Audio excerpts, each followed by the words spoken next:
I've paid thousands of dollars in courses to learn what you're basically teaching on your podcast for free.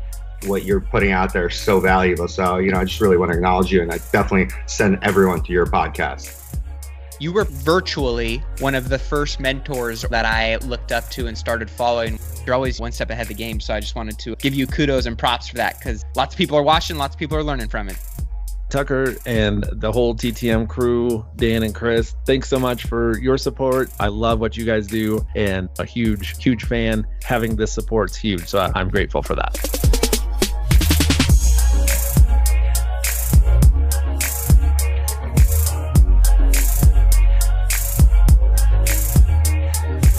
What's up, everybody out there in listener land? You're listening to the Real Dealz podcast, and I am your host. Slightly sick version, but I'm your host, Tucker Merrifield. I want to thank you guys for joining me for another episode. We'll call this CarCast because I'm cruising in my car. I gotta check out some job sites this morning. Just got done with one of our projects that I had to check on. Got to go meet a landscape crew that's doing a cleanup at apartment complex.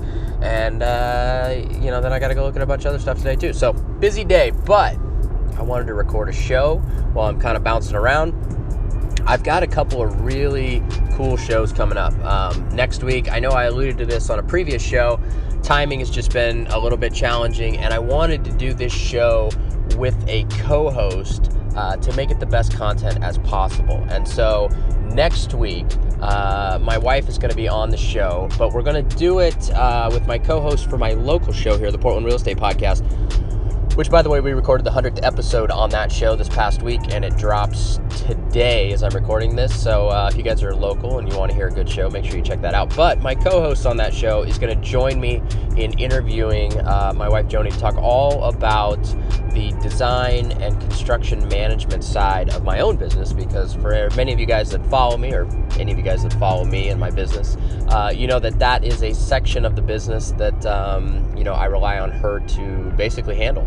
And she does a great job doing it. And so I wanted to pull back the curtain, let her chat about what that's like, how to handle project management, how to handle the construction management, the difficult subs at times, the bidding, keeping prices in line, determining whether or not we should or shouldn't do things. HGTV loves to frame that conversation where the wife wants to do this and the husband says, oh, we don't have the money in the budget. And then, it's this big fight, and that's the drama. So, there's obviously real life scenarios to some extent like that, nothing like HGTV frames, but there's all that stuff. And then, of course, there's the design aspect of how do we make our houses as great as they are, which they're a fantastic product, and one that, we've got a lot of recognition here locally. Just about everybody knows who TTM is now, which, there's probably not a lot of other guys out there in the world of real estate investing that, are out there on the microphone like this that actually have a brand like that locally. But the reason why we have a brand like that is, because we're great marketers, but also because we put out a fantastic end product. And we're in the middle of building, one of our most expensive homes ever. It'll probably be somewhere between $3 and $3.5 million, and she's doing all the design on that as well. So anyway, the point is, I think it'll be a great show. And then after that, I've got an announcement that I might as well just break it to you guys now. So there's a group in town here in Portland, and it's called Rare Bird, and there's a couple of guys that run it, and I've known them for a long time. We don't have any sort of partnership in terms of education or anything like that. But what I wanted to do is, originally I wanted to have a Real Dealz meetup, right? And I wanted all the local people to listen to the show to be able to come hang out and meet up and all that. But the reality is I just got too much shit going on. I really do. And it's tough to host events. It's tough to host meetups. If you've got a lot going on, it's just tough to do it. Flat out. And so I had great intentions, but there just wasn't enough, day left at the end of the day for us to put enough effort into doing that properly on our own. And so what I decided to do is I reached out to the guys at Rare Bird. I said, hey, you guys host a monthly meetup. Why don't we team up and see if we can get more people there, and I'll be there as well, and we can kind of do a joint thing. And they thought it was a good idea. And so basically moving forward, I'm going to be at a lot of those meetups, but the big meetup of the year that they have is in October, and I'm going to be speaking at it. So I'll be there to kind of meet everybody that wants to come hang out. And so the week after next, I'm going to have the two fellows that run Rarebird on the show, and we're going to talk about what that meetup is. It's basically their big annual event, and how you guys can come out and see me speak and, hang out, shake hands, shoot the breeze, whatever. But, the bottom line is that I wanted to do something to kind of give back to help the meetup scene here locally in Portland, because, a lot of you guys have a great meetup scene in your cities. We have a growing one, thanks to the Rarebird guys, but outside of that, it's not that great, right? And so I want to make it as good as it can possibly be. I want to help grow it. I want to help kind of foster this along, and having them on the show and kicking it off by speaking at their October event, I think is a great way to do that, and just kind of bring more people out and just get to know more people in the real estate investor community and help them get to know each other as well. So that's going to be the next two shows. But before that, obviously, I like to talk on the microphone, if you can't tell already. After 280 episodes here and another 100 on the other show, I've gotten okay at it, I guess. But I wanted to do a show this week where the topic is something that I saw online, actually. And it's a good topic. And sometimes, I'll scroll through some of these Facebook groups and even our own online mastermind just to see, what is a good question? What's a question that people are asking that really could be elaborated on and, it's important to running your business. And the question for this week's show is whether or not you should go on an appointment or not, right? And that's a big question that a lot of people have as they get into this direct-to-seller world. They don't know. You start getting leads in, you're like, I don't know. Should I go on this appointment? Should I not? Is it a waste of time? Is there a deal there? I mean, honestly, that's one of the biggest skill sets that you need to develop as you kind of develop your direct-to-seller game. And as in our, REI Deal Generator program, we spend a lot of time on that, really harping on, how to determine the quality of a lead. And I think what I wanted to do is kind of splice off some of that, try and impart some of the knowledge that I have on that topic into your guys' brain in this show. I won't be able to give you everything, but I can sure give you a few good ideas at a minimum, and hopefully you guys can run with it. And it was a pretty popular question in one of the groups that I saw, so I figured, let's make a show out of this because it is very important. So that's going to be this week's show. Now, before I get into that, of course, housekeeping item number one, I already told you I'm going to be speaking at the Rarebird event in October, so keep an eye out for the show that talks all about that here in a couple of weeks.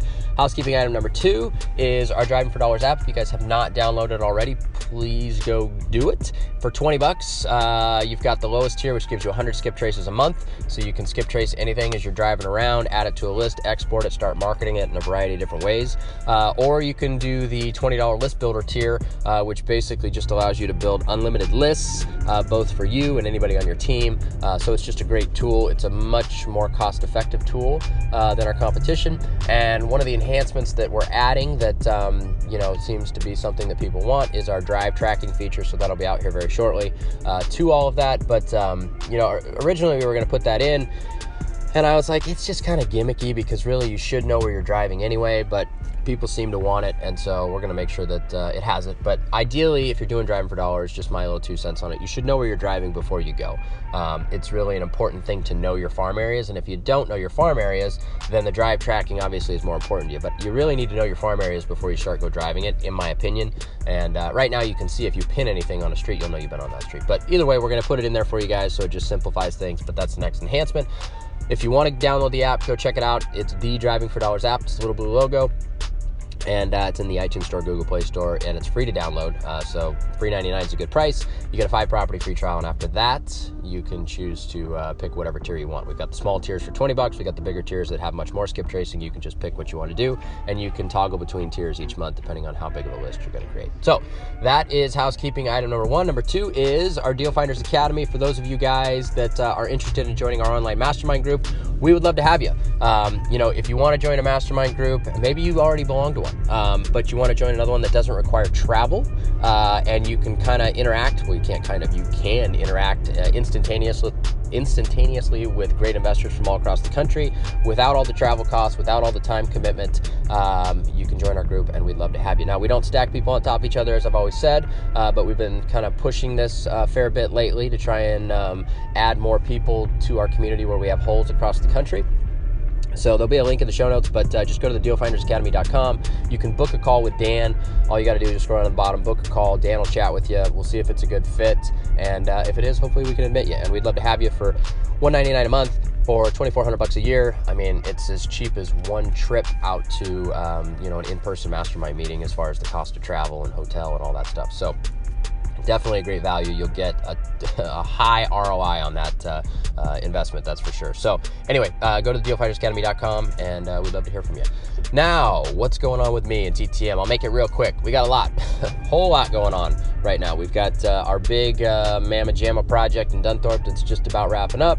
We've got a Lakeview lot that is on the cusp of being cleared by the city that we can sell. We've got a variety of renovation projects going on, and we've got a couple of new projects that we've got under contract that we're working through due diligence on. So it's busy times right now. I will say this, our response rates have been really good lately, actually, from our marketing. And the reason being is because we've been kind of pulling some new, really cool, different types of lists, and it's been really fruitful. And so if you're in our Deal Fighters Academy, you know which lists that I'm talking about. But it's, in this market, it's very competitive, especially here in Portland. So anything we can do to get lists that not everybody else is mailing is really a good thing. And so we've done a lot of work to kind of scour far and wide and come up with some crazy ideas that are actually working well. And so it's busy times for us. I know we're heading into the slower season, but with that said, we're finding great deals in great areas, and if they're a great deal, great area, great margin, then we're going to take them down and we're going to do them. But that leads into this week's topic, which is basically, should I stay or should I go, right? So without further ado, let's get into the rest of the show. All right, Real Dealz podcast listeners, I want to talk quickly about our show's sponsor, Iron Bridge Lending. If you guys have not reached out to Iron Bridge already to talk to them about funding some of your upcoming flip projects, I highly encourage you to do so. I've known the owner of Iron Bridge for a very long time. I've personally borrowed millions of dollars from them over the years to do a number of different projects, and I can say without a doubt, they are the best hard money lending company I have ever come across, and that is the reason why they are the sole sponsor of this show. I've had a lot of other companies reach out to me and want to sponsor this show, but I just won't do it. I feel like I need to be genuine in who we have sponsoring the show, and it needs to be somebody that I've personally done a ton of business with. So I personally vouch for their ability to be the best, hands down, in the world of hard money lending. You won't find better programs, you won't find better terms, and they're lending or will be lending in over 20 states. So chances are, if you're hearing this in whatever state you're in, it's definitely worth it to check out their website, reach out to them, see if they're lending in your state, and if they are, I would absolutely encourage you to do business with them. Another very cool thing to note is that they have a program for most rehabs where you can actually borrow up to 90% of the purchase price. Now, this is given the fact that you are actually buying a deal, which if you're listening to the show, that means you probably are. But if you have an actual deal on the table, they'll fund up to 90% of your purchase price, and they'll even give you rehab funds on top of that, which means that it only takes 10% down to get into a project, which is unbelievable in the hard money world. So do yourself a favor, reach out to Iron Bridge Lending, have a conversation with them, see if they're a good fit for you and for your next project. I can guarantee you that you'll be happy that you did.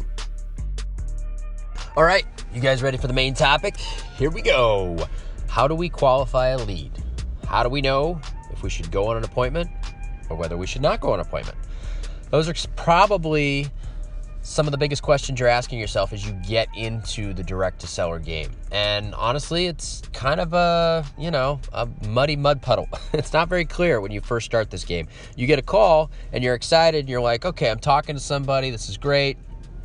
But then you may have trouble taking the conversation where it needs to go in order to get the information that's needed in order to make a good decision on whether or not you should go see that property or not. Now, I do know there are people that lock up houses under contract over the phone, or at least they come to agreement over the phone.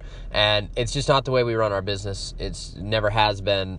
It's not a knock on guys that do that, but it's just not how we run our business. We go see the property before we give people an offer, but we do get all the information that we possibly can before we go see the property so that we know whether or not it's a waste of time or not. And so basically what I want to go over here is what you should get out of the phone call so that you know whether or not you're wasting your time or whether there's some sliver of opportunity. Because if there's a sliver of opportunity, you want to go see the property. That's really the reality of it. If you're going to be doing this marketing, this direct seller marketing, you're going to be spending money sending direct mail and all the other layering strategies. You want to make sure that if there's an opportunity that comes your way, you take advantage of it, right? You don't want to miss something. And so that's a big thing. You want to err on the side of going and seeing stuff. And so I know some guys will go see everything, right? Just to see if they can negotiate in person better than on the phone.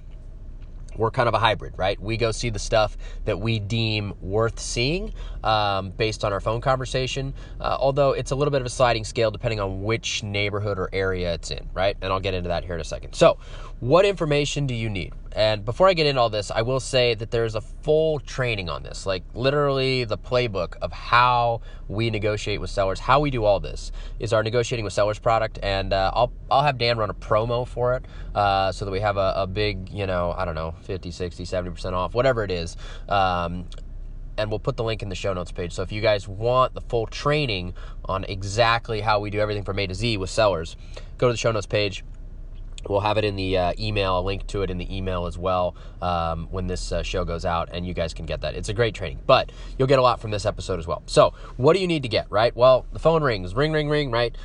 You pick up the phone, and hopefully it's not somebody telling you to go F yourself, right?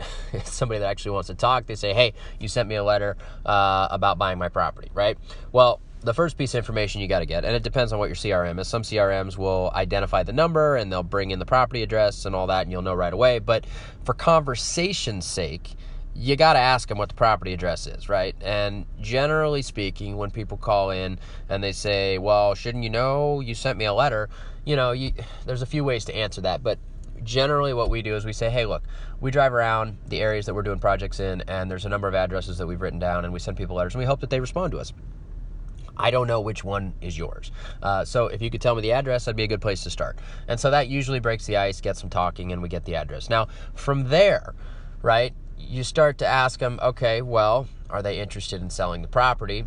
Yes, of course. Why, right? You want to try and find out why. You don't want to just be like, well, why are you selling, right? Because you don't want to come off as kind of an abrasive douche, we'll call it, right?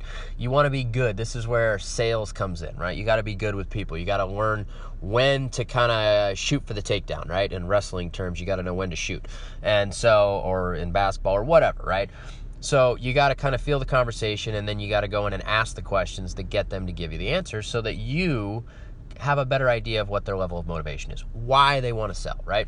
For example, right now there's a property that we're looking at that I went and met the guy there because he checked all the criteria here that I'll go through. But the reason why he wanted to sell is because he had rented the house to family for the last 18 years. Family had trashed the house. He had since got them out of the house, and now he was at a crossroads of whether or not he wanted to put money in the house to fix it up before he sells it or just sell it. Well, to me, that's a highly motivated person because they've been renting it out for 18 years. They rented it to family who basically screwed them. They left it a mess, and they didn't help him clean it up, and now he's got to deal with this, right? So he probably got under market rents for 18 years, and now he's got a big bill before he could potentially sell this thing on a retail level, and he's got a lot of equity. So the guy's motivated, right? There's room for us to buy it. He's got motivation. He wants to be done with this thing. That would be a high level of motivation. Somebody else who calls up and says, well, I've got it on Zillow and I've got my make me move price, and it's like 150% of what it's worth, right? Not really any motivation there. They don't have any place to go. Maybe they don't have a bunch of equity, and that's why they want 150% of what it's worth. So you've got to kind of sift the reason why they're selling, and within that is motivation a lot of times, right? So you can kind of gauge the motivation. So that's a big thing. The other big thing is the condition of the property, right? We have to know what the general condition of the property is. Is it dated? Is it dated and beat up? Or is it a complete shit shack? Or is it retail, right?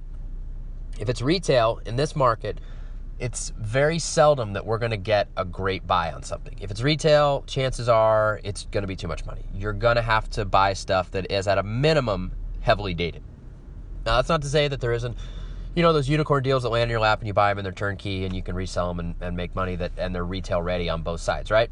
That's not to say those don't happen, because they do. But generally speaking, you want to figure out what kind of condition the property's in, because that is a factor on how good of a lead it actually is, which then factors into whether or not you should go look at it and ultimately try and tie it up, right? So for us, we want the property address, right? We also want to confirm the square footage, the bed bath count, because that helps dictate value. It also keeps the conversation going.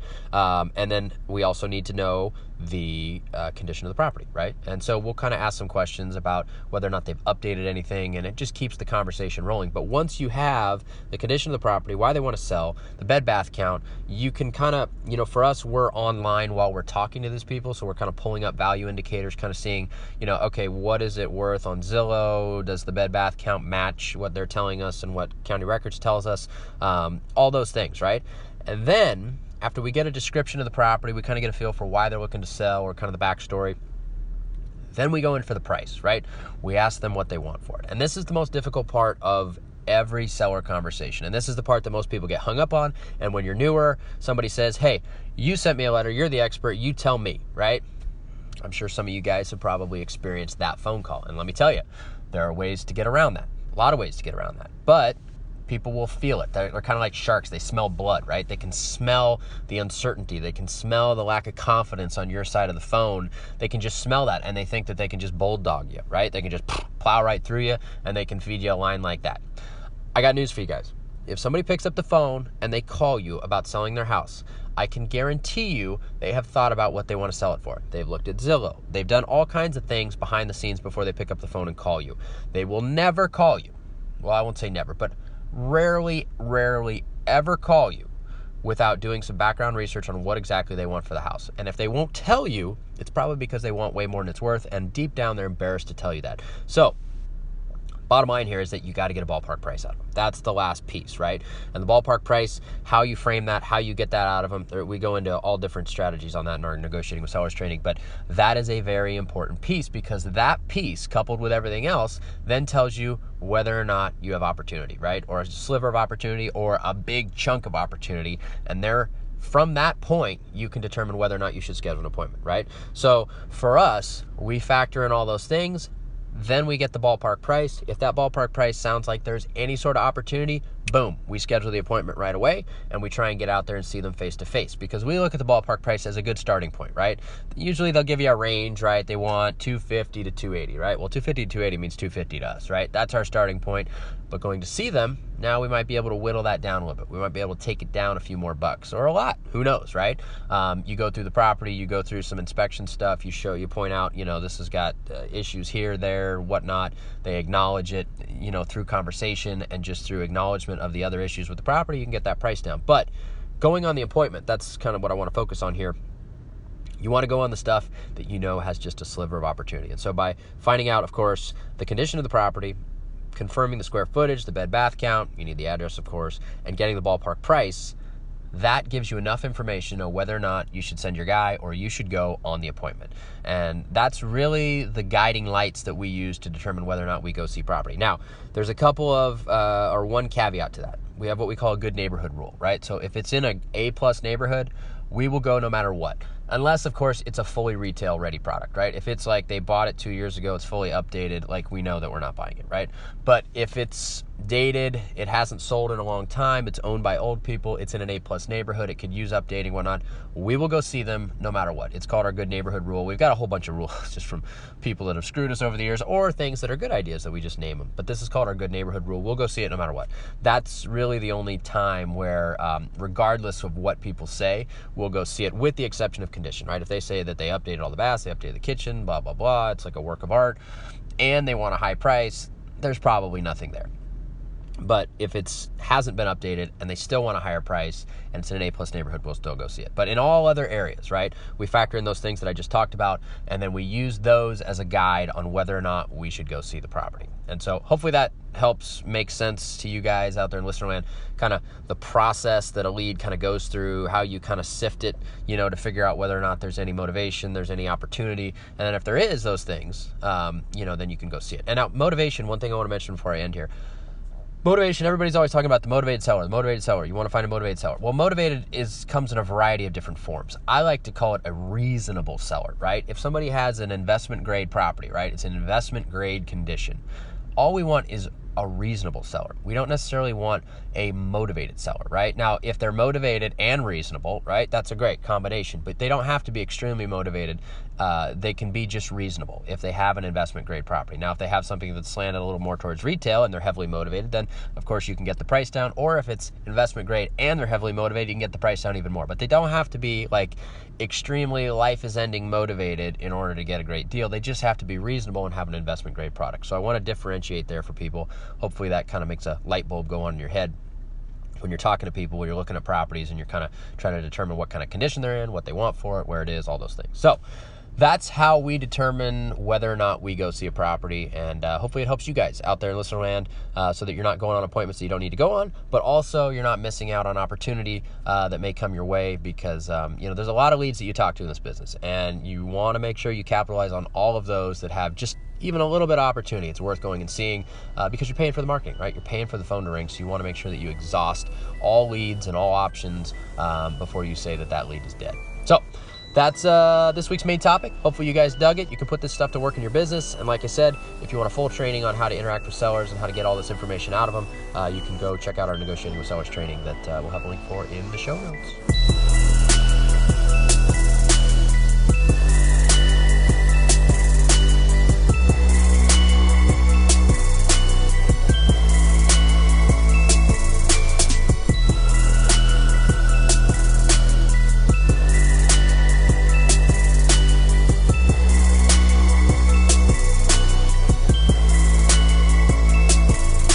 All right, guys, that wraps up this week's show. Hopefully you guys enjoyed it. You can put this to work in your business, and keep an eye out for next week's show. It's going to be a banger. And then also the week after that, I've got some great guests and some really cool stuff coming up, and I know you guys are going to like it. So without further ado, I'll see you all next week.